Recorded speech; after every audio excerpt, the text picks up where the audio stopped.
Halo, selamat siang.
Untuk saat ini kita jualan roti, basicnya memang roti, tetapi tidak ketika ada customer yang membutuhkan untuk kue basah pun kita berupaya untuk memenuhi kebutuhan konsumen gitu.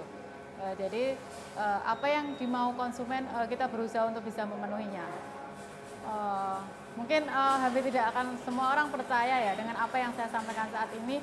Modal bisnis saya di awal hanya 100.000, itu pun bermula dari bisnis yang mungkin dianggap rendah oleh orang-orang, yaitu membuat kalau di Salatiga namanya pencok, itu makanan ringan kayak kering yang pedes itu, tapi terbuat dari ubi jalar. Itu dulu awalnya dari di situ.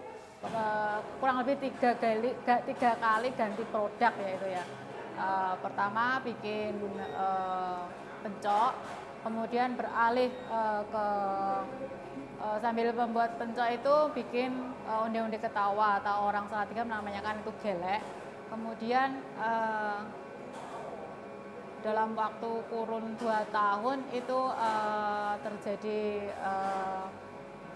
saya sendiri mungkin kurang hati-hati dalam berbisnis. Kemarin hanya mengejar pemasaran, kemudian saya melupakan di kualitas gitu.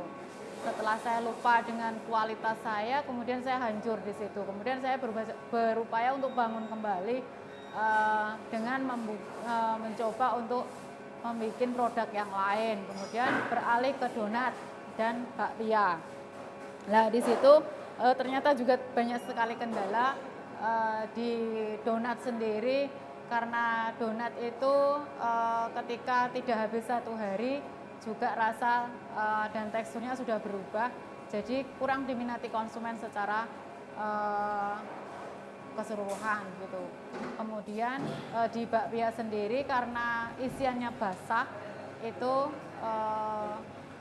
banyak sekali terjadinya retur, karena waktu itu saya memulai bisnisnya lewat motoris atau dititipkan ke warung-warung. Jadi banyak sekali kendala ketika tidak habis dalam waktu 2 hari akan terjadi retur yang sangat banyak. Di situ pun saya juga mengalami kerugian yang luar biasa.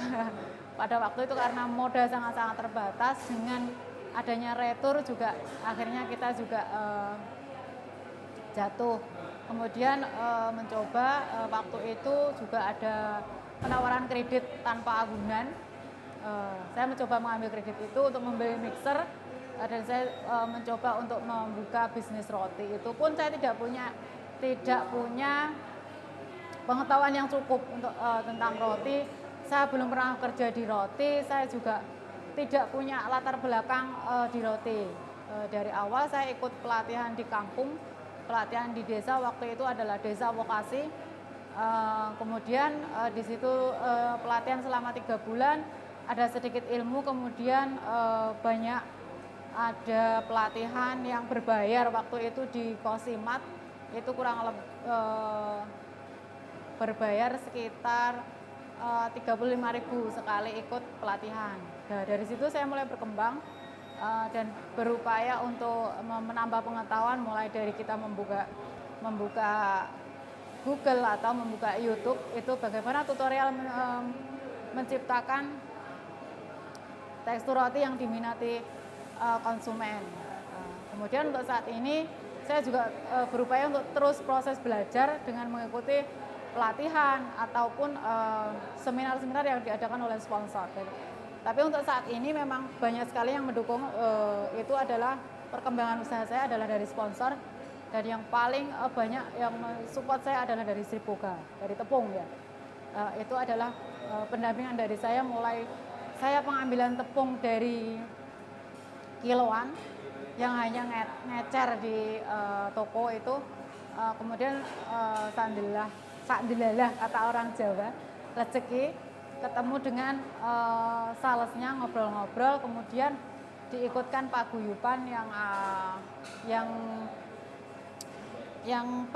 paguyuban yang dibawahi oleh Sri Boga itu sendiri. Kemudian dari situ kalau ada pelatihan di Semarang maupun di mana, kita diundang untuk terus untuk belajar, untuk memperbaiki produk-produk kita.